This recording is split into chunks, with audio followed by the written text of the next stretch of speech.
Plaintiff Ryan Jackson is suing his former friend, Jacob Jones, for the cost of a table. Ryan claims the defendant destroyed the plaintiff's table after a night of binge drinking. But Jacob says the plaintiff is a practical joker and he only broke the table as a retaliatory prank. All right, Ryan Jackson is suing Jacob Jones, his former friend, for the cost of a table. Before we get started, Judge, I would just like to say my roommate Aaron and I aren't big fans of these judge type of shows. You are or aren't? We are not. But a couple weeks ago, we were flipping through the stations on the TV and we came across your show. And we just had to watch it. We had never seen such a young, attractive judge behind the bench before. Thank you. That doesn't give you a leg up, but I appreciate it. Thank you. Okay. All right, good. Go ahead, Ryan. Talk to me.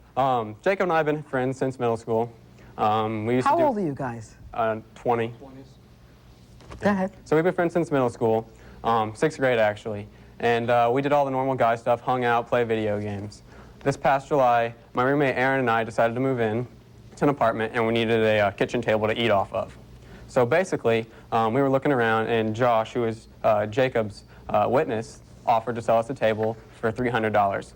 Told us it'd be worth about $450, and that he would give us a discount because he got it from a family member and we're friends, so something like that.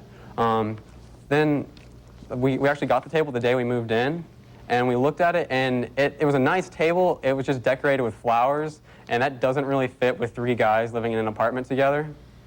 So we decided we were going to take it out back and paint it that evening, make it fit a little bit better. Did you still pay $300 for it? Yeah, we already paid him the money, and then he brought the table over. Did you pay him the money before you saw it? Yeah, we did. We trusted him. I guess that's our mistake. But okay. We took it out back, and we were going to paint it, and then we got the idea, maybe we'd play a little joke with it for a while. And I don't know if you're familiar with the sketch from Saturday Night Live with Alex Trebek and Sean Connery, where Connery tells Trebek to suck on it, Trebek. So we taped that into into the table with some masking tape, and then we painted over it, and that left the imprint of the phrase "suck it, Trebek" into the table. We were planning on sanding it off after a few days and repainting it, making it look nice, but everyone thought it was really funny, except Jacob. He kind of got annoyed by it. He's a pretty big Jeopardy fan. I wouldn't say he's like a fanatic or anything, but he enjoys Jeopardy, and he kept saying how we were immature. And that it was disrespectful. More Judge Pirro right after this. Plaintiff Ryan Jackson is suing his former friend for the value of a table that he claims the defendant destroyed in a drunken stupor. Go ahead. Okay, so that was the comments he made that night, because we had a few people over. It was our first night in the apartment, so we were all hanging out. And we didn't really think anything of it. And then about mid-October, he called us, and he was on his way over with Josh. He had been drinking just a little bit, and we didn't want him to drive home, so we told him he could just stay the night. And so How old are you? 20. You know you're not supposed to drink when you're under 21?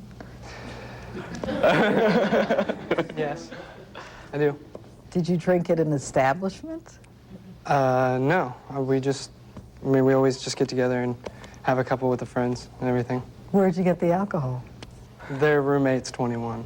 Another Good one. answer. Go ahead. Okay, so he came over. Josh dropped him off. He didn't stay very long, but he came over, and we were all sitting out there, and I had to go to work early the next morning. So I got up, went to bed, and the next morning when I got up, Jacob was passed out next to the table. I don't know if he was sleeping there, if he just passed out there, or what exactly happened, but 2 of the legs on the table were missing, and they were on the other side of the room, actually. We woke him up, and he claimed that he didn't do it. He don't know how it happened, but I had to go to work, so I left from there. And that night, I called him back, and he said he'd take care of it, that he